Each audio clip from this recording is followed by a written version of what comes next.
Okay, writers, how do we never get stuck again? Stay tuned to find out. Hi. Welcome to the Quitcast. Every time I coach someone who is either in writer's block, whether they call it that or not, or who is stuck in their manuscript, every time there is this plea of how do I never have this happen to me again?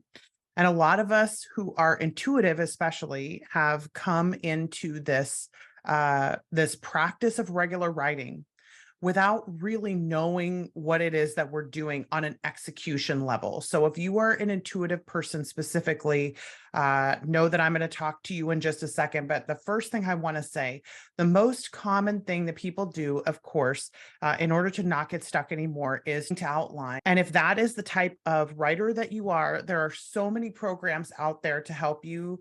I recommend any of the outlining programs that should help. The prevalence of people needing to outline and not actually helping them not get stuck is definitely a portion of writers, definitely less than half. And the unfortunate part is that most of the advice you're going to get around this topic is geared toward people who are outliners or who are able to outline and then write what they outline.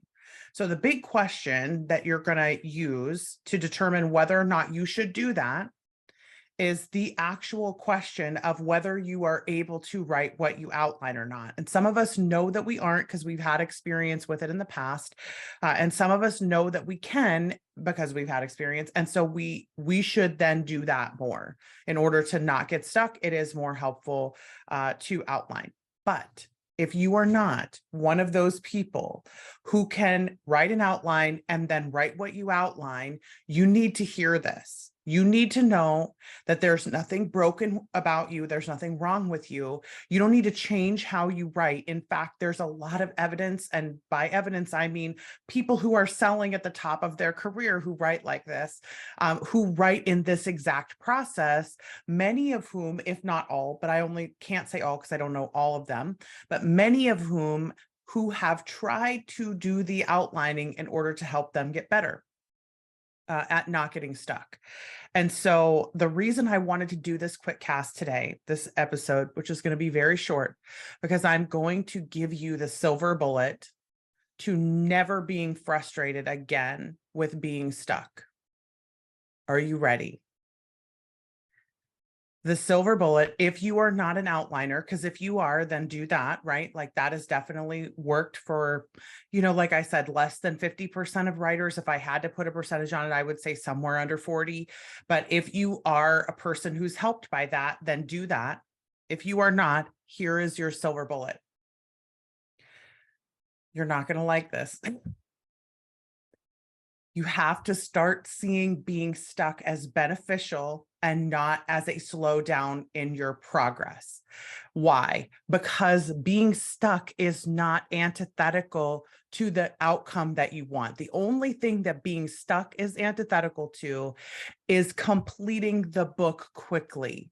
But we have this association somehow that we should be completing books fast because other people are able to do it.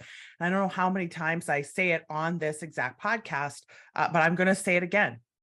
Other people's systems bear no relevance to you. Whether someone else is capable of doing it or not bears no relevance to your system and whether or not you should be capable of doing it or not. The important thing to remember here is that just because there are people out there who are creating good books where they are writing completely all the way through and never getting stuck doesn't mean that you should do that. And when I say should, I don't just mean like, oh, you don't have to do that, honey. No, you're special. No. I mean, if you are not wired to be an outliner, where the outlining helps you to never need to be stuck in the book, if you are not wired that way, then being stuck is not just productive, producing outcome, but it is also beneficial and should not be attempted to be rid of.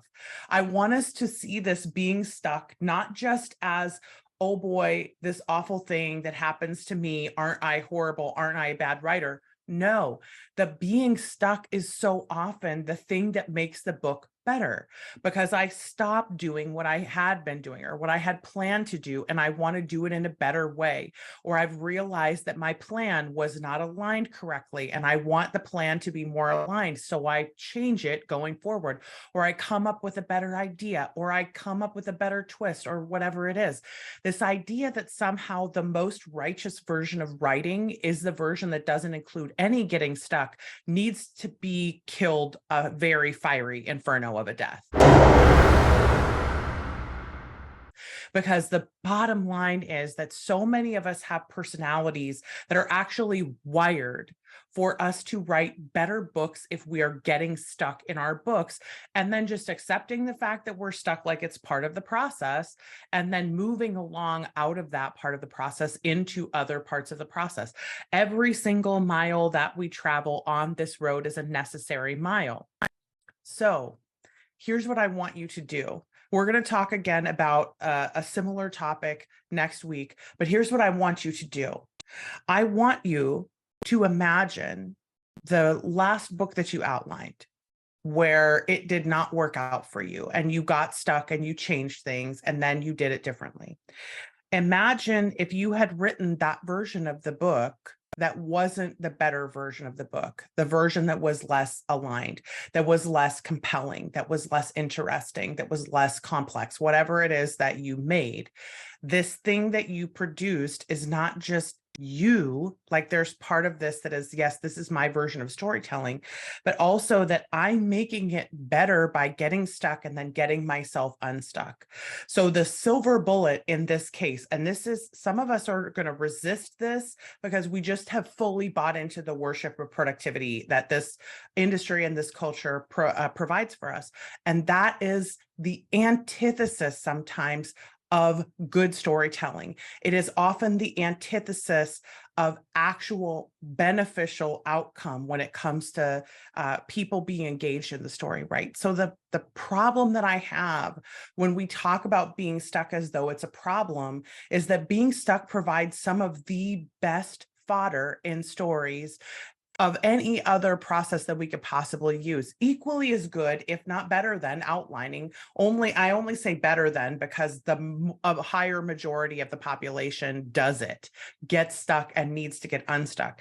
And the reason we do this, the stuck list cards and the stuck list book and all of these things that we're doing here over the last several months, the reason we do this is because when I coach people who are insanely successful in the book industry, and I see, oh, they are doing this, they are doing this. This is a pattern that we're trying to break, for instance, of getting stuck all the time. And yet all of these people who are doing this amazing, excellent work are getting stuck constantly.